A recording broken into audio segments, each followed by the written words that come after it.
This slideshow is titled Cold and Coal in 1923 Lowell. Did a Lowell photographer's advocacy for freezing children warm a president's heart? During a frigid coal snap in February 1923 Lowell, there was at the same time a coal shortage. In response, a local utility company executive asked a local photographer to take some pictures that he wanted to be seen by the President of the United States.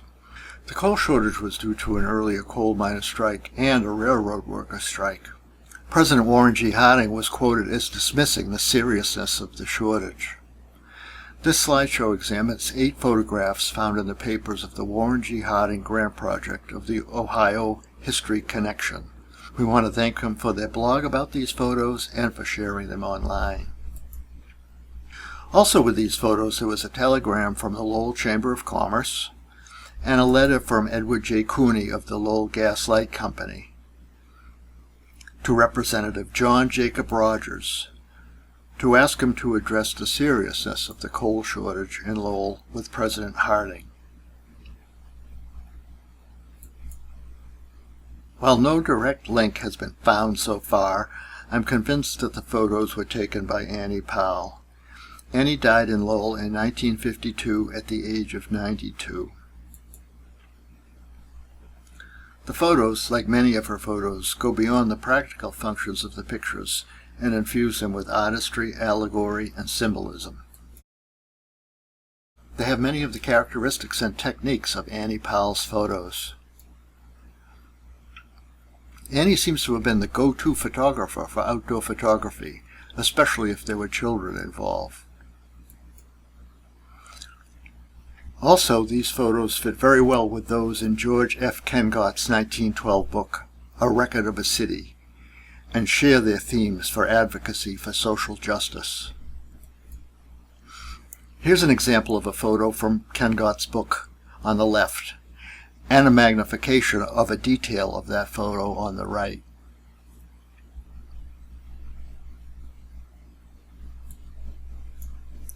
Back to the 1923 coal photos, the health reports of Lowell from 1922, 23, and 24 do show a significant increase in the death rates from 1922 to 1923.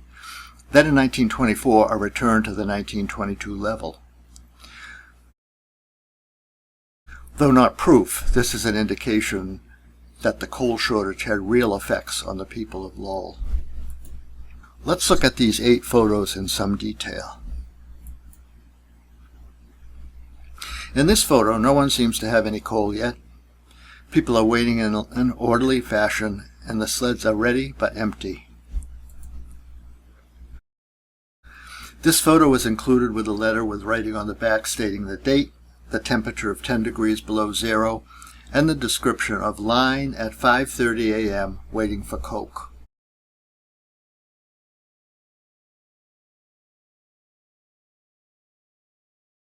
Though not the center of the photo, the girl with her back to the camera is in the foreground, closest to the camera, and framed with retouching, including shadows.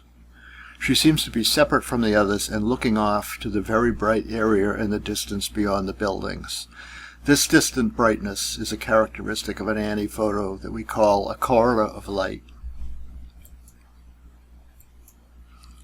She is standing on something. Is this to raise her up in the picture? Also, there's a retouching of the negative around her boots.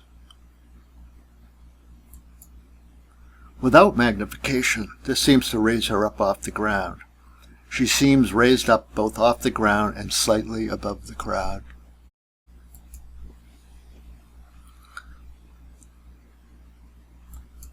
According to the caption, this was taken the same day. This photo also appears in the Locks and Canals collection at the National Park. The same handwriting was found on Locks and Canals photos for decades and has been associated with Annie Powell. This photo contains many retouching lines of the negative that are characteristic of an Annie Powell photo, including in the branches of the trees on the top right. These branches seem to frame what approaches a vanishing point. But what we see when magnified is that there is a house at the furthest point in the picture. There is also a type of conveyance in the road far away, but it is not helping the man in the picture. This photo, while claiming to show the amount of snow, also implies the long journey needed to get the coal. The sled is certainly drawn in and appears unbalanced. This photo has the characteristics and techniques of a photo by Annie Powell, including linear perspective, the shadow of the photographer, line retouching, and a view in the distance of something indistinct but brighter and beyond the current situation. Again, what we are calling a corridor of light. This is the second photo with writing on the back pointing out the date, time, and temperature, along with the caption, "Children trying to keep warm in live steam." While the main foreground of the photo is the children around the steam source, there is, separate and smaller but given equal emphasis and treatment, the girl in profile to the left. She is facing and attempting to move towards a group around the steam. The blurred figure behind her seems to be holding her arm. While one sled near the steam has 2 full bags of coal, the other sleds in the photo are empty. The shadow of the photographer seems to be saying that someone is watching and taking note of the situation.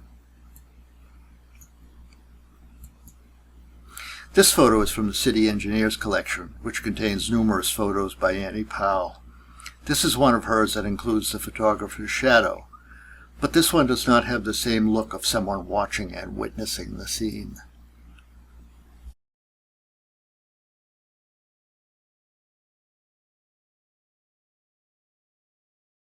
Five more photographs were found with these 3 in the Harding papers, but might not have been included in the letter to Representative Rogers.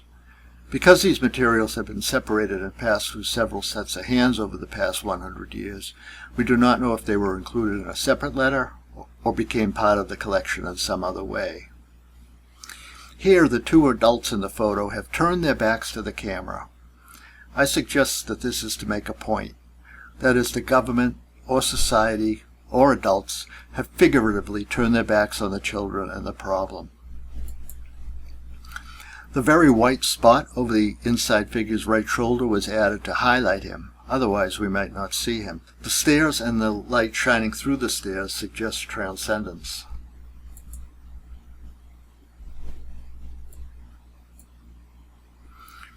Here the boy with the full sled seems to be headed home with his allotment, but is looking back at the 2 boys with no sleds, no coal, and not in line.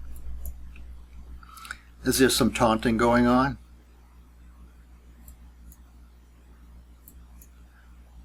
The man to the left of the boy with his sled seems to be watching the interaction. Is he going to intervene if needed? Every face, even if blurred, retouched, or hidden, is important and seems to tell a story. It seems that Annie Powell wouldn't miss an opportunity to include a dog in a photo. The shadow of the dog's head on the boy's coat is drawn in, likely to make the dog stand out more.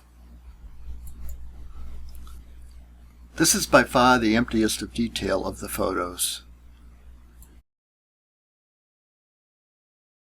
It seems that the bags of coal are the center and most in focus part of the photos, while an empty sled and an empty wheelbarrow rest against the plain wall.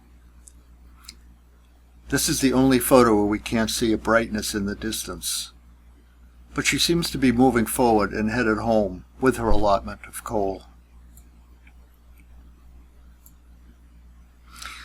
This photo is the strangest and most enigmatic in this small collection, and one of the most enigmatic in any collection discovered so far containing Annie Powell photos. It seems that much effort was made in the shooting of the picture and retouching the working or copy negative to make the central character as dominant as possible.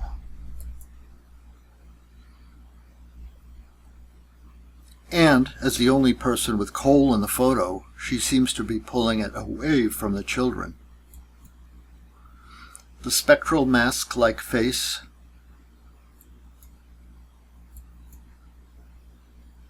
the line retouching even around the buttons on her coat and the boots all add to the strangeness of this photo.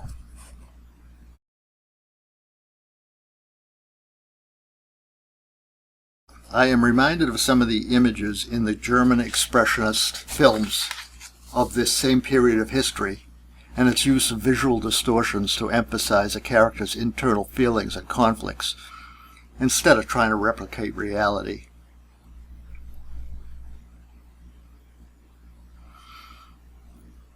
I want to look at the device over her head more closely. The line retouching shows us that she wanted this to be noticed. But what is it?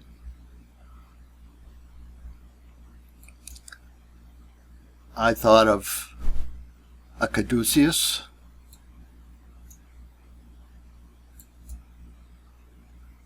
the rod of Asclepius.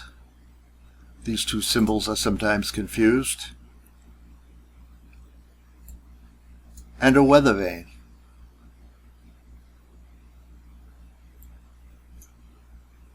The caduceus and the rod of Asclepius both have been symbols of health and healing for a few thousand years. The weather vane has been associated with Christianity since early in the Christian era. And then I discovered that the weather vane and the caduceus have been combined in the past. It's interesting to think about these symbols and what they might mean in this photo.